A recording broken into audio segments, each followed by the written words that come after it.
Terima kasih, masih bersama Syiar Majelis Taklim Ramadan. Kali ini kita lanjut diskusi dan saya persilahkan kembali kepada yang ingin bertanya. Silakan Bu, sebut nama dan asal.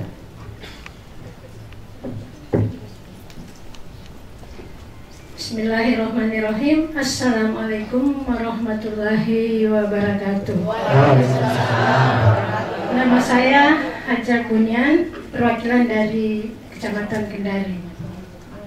Alhamdulillah, khususnya kami umat Islam, kita telah ketahui bahwa pedoman kita adalah tiada lain adalah Al-Quran dan hadis. Jika seandainya kami sebagai hamba Allah rutin selalu melaksanakan untuk membaca Al-Quran, di lain sisi kita memiliki banyak pembimbing begitu Pak Ustadz. Sementara ini sekarang kan memasuki berjalan di bulan Ramadan, sementara pembacaan surah-surah kita yang dibimbing banyak yang belum dihatamkan. Karena kita tahu bahwa pahala di bulan Ramadan itu dilipat gandakan. Bagaimana jika seandainya kita abaikan dulu untuk sementara ini bacaan kita yang belum hatam, masuki ke bacaan selanjutnya di bulan Ramadan ini? Baik. Saya kira bagaimana penilaiannya Pak Ustaz? Baik, terima terima kasih. Assalamualaikum warahmatullahi wabarakatuh. Waalaikumsalam warahmatullahi wabarakatuh. Silakan mic-nya diberikan.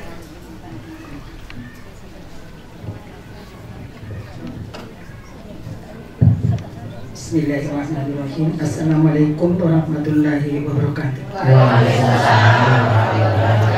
Nama saya Ibu Hasnia, perwakilan dari Kecamatan Kendari Barat.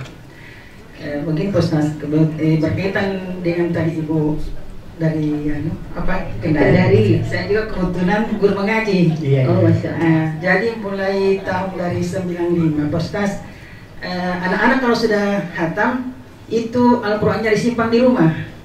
Jadi ada yang juz 1, juz 2 sudah robek atau juz 30. Jadi tersimpan di rumah Ustaz. Sekarang masih ada 1 karung. Saya bingung Ustaz, mau dia makan. Itu saja Ustaz. Assalamualaikum warahmatullahi wabarakatuh. Waalaikumsalam warahmatullahi wabarakatuh. 1 karung Ustaz, Masya Allah. Iya, baik. Pertanyaan pertama Ustaz. Baik. Belum hatam bacaannya, besok malam sudah mau 1 Ramadan, lanjut atau gimana? Nah ini yang saya bertanya, bacaan ini bacaan terpimpin bersama anggota Majelis Taklim atau bacaan sendiri? Bacaan banyak Pak Ustaz, bacaan sendiri dan juga termasuk pembinaan-pembinaan yang ada di sebenarnya begini Bu, memang tidak ada sih dalilnya berkaitan dengan persoalan itu dilanjut atau stop sampai situ, mulai dari awal itu tidak ada dalilnya berkaitan itu. Itu hanya berkaitan dengan etika kita untuk memuliakan Al-Quran. Kalau saya sebaiknya lanjutkan dulu sampai hatam, baru mulai. Kecuali kalau yang tadi yang terpimpin, yang kelompok, misalnya anggota Majelis Taklim. Pertemuan minggu lalu kita baru sampai di Al-A'raf ayat 27 misalnya gitu. Ini masuk Ramadan, kita mulai lagi dari Al-Baqarah. Kita mulai dari Al-Fatihah baru Al-Baqarah ayat 1 supaya start dari juz 1. Ya, kalau yang terpimpin begitu, toh juga kalau terpimpin tidak ada jaminan hatam sampai Ramadan, lanjut saja yang pertama tadi. Tapi yang individu sebaiknya diberikan lebih cepat. Sebaiknya tuntaskan cepat kalau memang ingin, tapi itu tadi jangan cepat itu karena ukurannya kejar tayang sehingga kurang memperhatikan bacaan panjang pendeknya, pokoknya semua jadi satu harokat. Persoalan nanti kalau murotal begini Bu, kan kadang tanya Ustaz, mengaji Al-Quran kan kita disuruh murotal dengan cara murotal yang mana itu murotal? Ada yang lambat, ada yang agak cepat. Ini kan kita pernah diajar kalau hukumnya matobi yang asli itu dia cuma 2 rakaat Ustaz. Tapi kenapa itu kalau yang orang mengaji tilawah itu kadang-kadang panjang sekali. Memang irama itu kadang menyebabkan bacaan itu bisa jadi lebih dari standar tajwid yang kita pelajari. Apalagi kalau azan, coba lihat azan itu. Allah itu kan cuma 2 rakaat. Coba bacanya itu. Tergantung lagunya yang azan. Gitu kan? Allahu Akbar, Allahu Akbar. Berapa harokat nih kalau kita pakai ukuran yang kita ajarkan kan anak kita, bisa jadi lebih dari 6 harokat di atas rata-rata. Berarti yang penting penyebutan huruf mungkin Ustaz. Nah, kalau kita yang pernah mempelajari tentang qiraat itu konsistensi bacaan, ya kan. Kalau umpamanya murotal kita agak lambat, ya 2 harokat itu mungkin ngetuknya. Judulnya sama-sama 2 kali ketukan, cuma cara ngetuknya kan bisa beda. Qalu. Tapi kalau qalu. Jadi cara kita ngetuknya ada memang. Kan di Al-Quran ada qasar itu 2 harokat, ada tawasud 4 harokat, ada yang tul 6 harokat. Itu nanti cara bacanya. Nah, kalau umpamanya kita mengajinya sudah agak sedikit lancar, tidak apa-apa menggunakan murotal yang agak cepat. Imam-imamnya di Arab yang kita dengarkan di kaset itu antara Imam Syekh Abdurrahman As-Sudais, Al-Madruk, Syekh Ayub itu beda-beda namanya. Ya, Min Syari Rashid itu beda-beda. Kalau Min Syari Rashid dengan Syekh Abdurrahman Sudais itu agak cepat. Tapi kalau dapat Syekh Ayub agak lambat. Jadi sama-sama kita putar 2 kaset. Satunya Syekh Min Syari Rashid, satunya Syekh Ayub, bersamaan dari Al-Fatihah, 1 juz duluan selesai Min Syari Rashid. Karena lebih cepat sedikit. Iya. Tapi tetap panjang pendeknya terperhatikan antara 2 harokat dengan 1 harokat itu tetap ada pembedanya. Ya, persoalan itu pembedanya apakah betul 4 kali bertukan seperti, belum lagi kalau yang qori itu yang tilawah itu yang dilakukan tuh A'udzubillahi minasyaitonir rajim. Bisa panjang itu tergantung lagunya kan bisa jadi. Nah seperti itu. Jadi kalau saya sebaiknya dilanjutkan saja, nggak usah berpikir bahwa Ramadan malam pertama harus dimulai dari ke-1. Nggak ada rumus begitu juga. Iya, baik. Kan pahala yang kita baca sambungannya juga tetap dihitung. Iya, betul. Artinya yang umpamanya kayak saya baru juz 16, berarti juz 16 ini kan pahalanya tadi Ustadz bilang 1 huruf 10. Berarti ketika masuk di juz 17 berarti sudah 1 huruf sudah 100 nih. Kan gitu. Jadi tetap memperhatikan itu, tapi lagi-lagi itu hanya berkaitan dengan persoalan etika. Kalau punya ibu ulangi depan juga ada yang ada hadis yang mengatakan melarang, itu juga ada. Etika aja sebaiknya. Baik, Ustaz.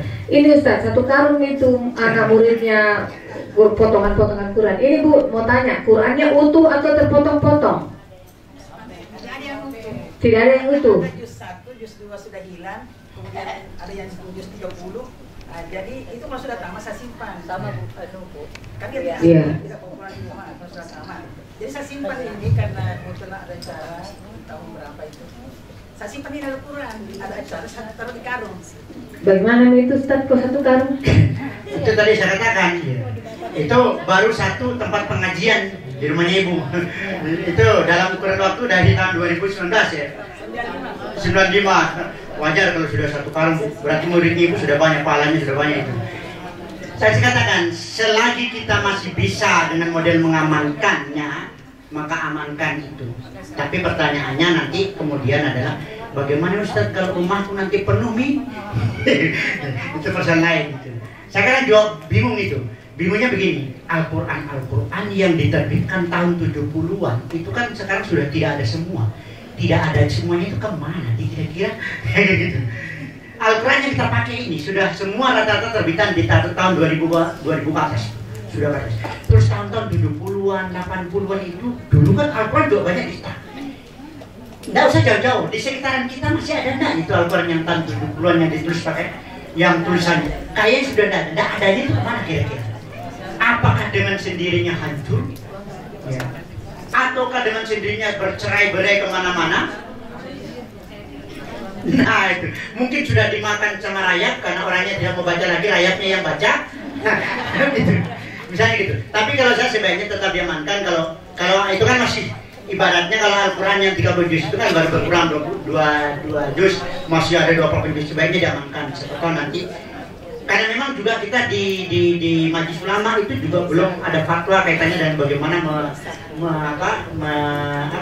mengamankan Al-Quran yang model begini. Tapi kalau lembaran-lembaran yang bercecer berserakan tadi, apalagi sudah sulit diamankan, mungkin sudah kena lumpur lah, sudah kena macam-macam, itu opsinya bisa jadi dengan cara yang lain.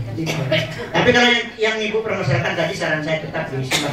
Cuma gini Bu, yang satu karung itu walaupun dia simpan karung jangan sembarang simpan juga. Kalau umpamanya dia tetap disusun rapi, didus itu akan jangan.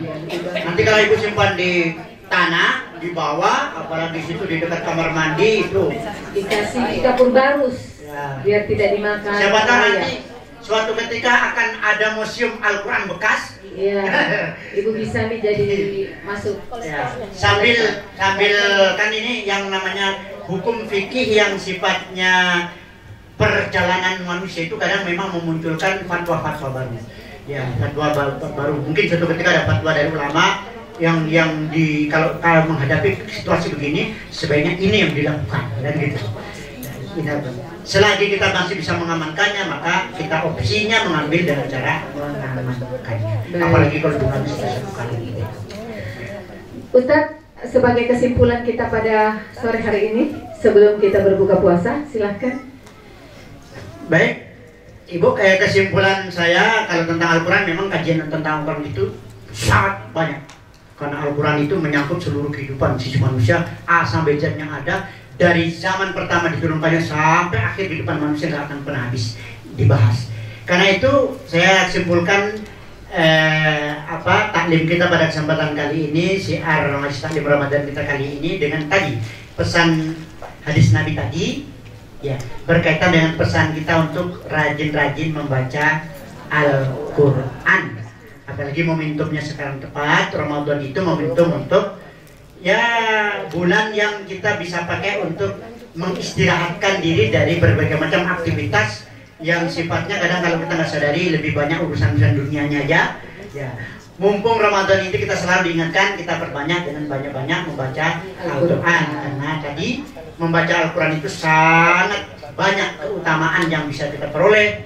Selain kita akan terdaftar sebagai sahabatnya Al-Quran, maka yang kita lakukan dengan cara membaca saja itu sudah banyak sekali kita mendapatkan kebaikan. Apalagi kalau yang kita baca kita bisa amalkan di dalam kehidupan, maka akan semakin berlipat ganda kebaikan yang kita dapatkan. Semuanya itu tentu kita sandarkan hanya kepada Allah Subhanahu wa Ta'ala. Jadi ibu-ibu, sampai di sini dulu pertemuan kita. Kita ucapkan terima kasih banyak kepada Pak Ustadz. Semoga dapat kita amalkan dalam kehidupan sehari-hari. Kalau umpamanya Qurannya masih banyak, mungkin bisa nanti disusun-susun, terus kemudian diberikan kepada mungkin ada orang yang membutuhkan. Kalau memang belum hancur, ya ibu-ibu. Baik pemirsa Sultra TV di mana saja Anda berada, akhirnya sampai juga kita di penghujung acara bersama syiar Majelis Taklim Ramadan. Tentunya semua program ini berkat kerjasama dengan pemerintah Kota Kendari, Majelis Ulama Indonesia, dan Badan Kontak Majelis Taklim Kota Kendari. Tentunya tetap bersama Sultra TV. Ibu-ibu, terima kasih banyak atas kehadirannya semua. Semoga langkah-langkah kita bernilai ibadah di sisi Allah Subhanahu wa Ta'ala. Tentunya pemirsa di rumah selamat berbuka, selamat menantikan buka puasa, banyak-banyak berdoa karena doanya orang yang berpuasa itu Allah ijabah. Demikian dari kami, mohon maaf atas segala kekurangan. Billahi taufiq wal hidayah. Wassalamualaikum warahmatullahi wabarakatuh. Waalaikumsalam warahmatullahi wabarakatuh. Sebelumnya mari kita tutup dengan doa kafaratul majelis. Bismillahirrahmanirrahim. Subhanakallahumma wa bihamdika asyhadu an la ilaha illa anta astaghfiruka wa atubu ilaik.